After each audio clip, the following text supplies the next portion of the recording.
రంగు రంగు తారలన్నీ తొంగి తొంగి ఒక్కసారి చూస్తున్నా ఏంటిలా పైన లేని వెన్నెలంతా నేల మీదకొచ్చినట్టు నువ్వుంటే చూడవా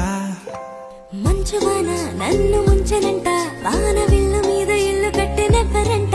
ఈ లోకమంతా నిన్ను చూసినంట ఏ దిష్టి నిన్ను తాకకుండా ఇంటిలోన దాచుకుంటా రంగు